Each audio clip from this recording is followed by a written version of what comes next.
Okay then guys, what's going on? Cloud Plays here and welcome back to another video here on the channel. And today we're inside of Starfield, where we have got loads of things going on inside of the Starfield universe, including why it is that Bethesda, reporting to Starfield Steam reviews, is becoming a part of a rising games industry trend. We're going to get into all of that today. There's also apparently a setting that you guys can change to completely change the dynamic of the game. Field glitch causes a planet to crash into a moon. This is absolutely baffling, but nonetheless we are going to dive on into it today. If you haven't already, smash that beautiful blue thumbs up and subscribe with post notifications turned on. It'd be greatly appreciated.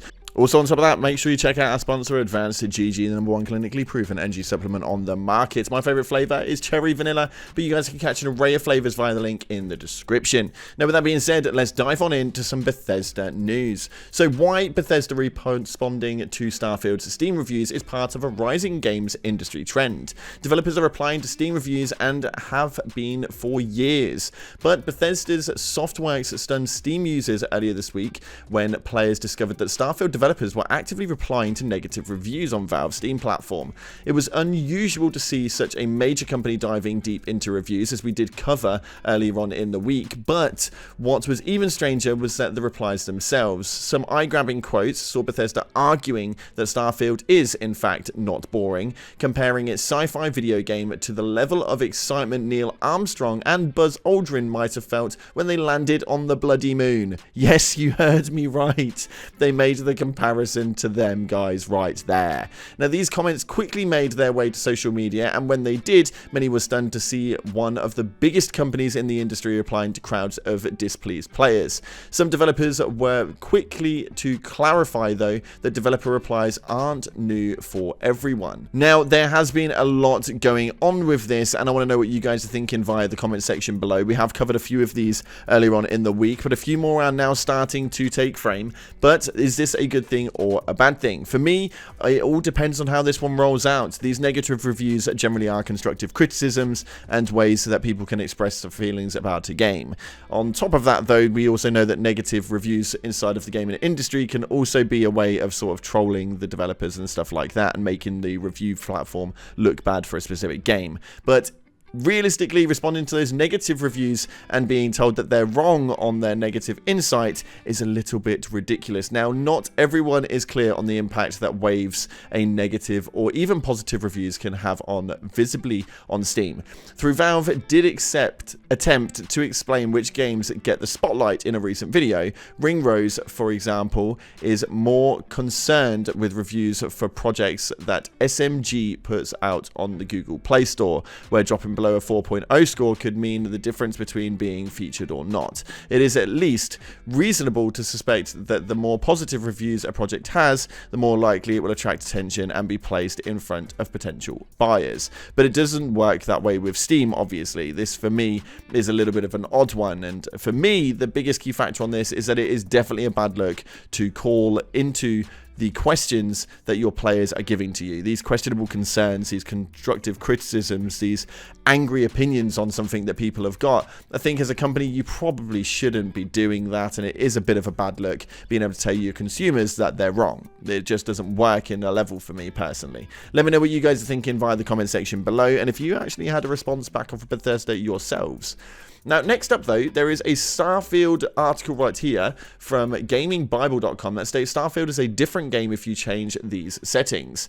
Now, taking a look at it, though, there does seem to be some really, really odd ones. And this one right here, I don't know how it would make it feel like a different game, so we put this in here because I want your guys' opinion. But with nearly 1,000 upvotes on this, it says, got bored, turned off the HUD, feels like a different game. Now, I might be absolutely batshit crazy, but I do not know how the hell that would feel like a completely different game on the basis that you've just taken the HUD off. I think for actually most RPG games, these things should be of a standard where there is absolutely zero HUD on there, and then as you go to shoot your weapon or take out your weapon, the HUD should appear, so then you can really get immersed inside of the story and all of that sort of stuff. And as soon as you get into combat, you're then able to pull out that weapon and everything gets used to the way that it needs to be, and you haven't really got to worry about the surrounding areas all too much. Let me know what you guys are thinking. Have you played the game with no HUD? Are you interested in playing the game with no HUD? I don't think it would make a massive difference, although I feel like it should be something incorporated into the game in general. But everybody seems to be jumping on this bandwagon. I just really don't understand why. And our final story for today, which is an absolutely corking one. Starfield glitch causes planet to crash into the moon. A Starfield player experiences one of the game's most bizarre bugs as the planet of Porima 3 unexpectedly crashed into the moon they were on. Now, there is a clip that's attached to this Reddit post, and it is absolutely baffling to say the least. The camera work was not the most amazing, but after landing on the first moon of Porima 3 and exploring the immediate surroundings, a Starfield player unexpectedly bore witness to the nearby planet crashing into them. While Microsoft billed Starfield as the least buggy Bethesda game, a few strange glitches still made their way into the final product. Now, thankfully, the vast majority of them have been harmless from a gameplay perspective and could be categorized as the kind of bugs that give Bethesda titles their charm. However, arguably, the biggest technical issue that Starfield faces is tied to long playthroughs and high New Game Plus states. Once a game save becomes too clogged by the new dynamic form IDs, Starfield players can frequently experience crashes when loading into an area regarding of the platforms. Now, while Bethesda has been meticulous in addressing the game's issues with each new Starfield update, it may take more time to find the solution to these crashes. On the flip side, sometimes a bug happens to be so bizarre that removing it may potentially distract from the experience, and this is certainly the case for Duct Tape Ninja 99, whose trip to Porima 3A was dramatically enhanced when they saw the... Upon realizing the gravity of the situation, they recorded the event with their phone, capturing the exact moment that the planet texture crashed into the area and ultimately disappeared. Now, as you can see on screen, this is a very interesting one. I mean, you could have just backwards recorded this. It would have been quite interesting to watch the full clip, but nonetheless, the recording of this was hilarious all the same. Now, I don't know what the repercussions of this afterwards are and what the actual planet had happened.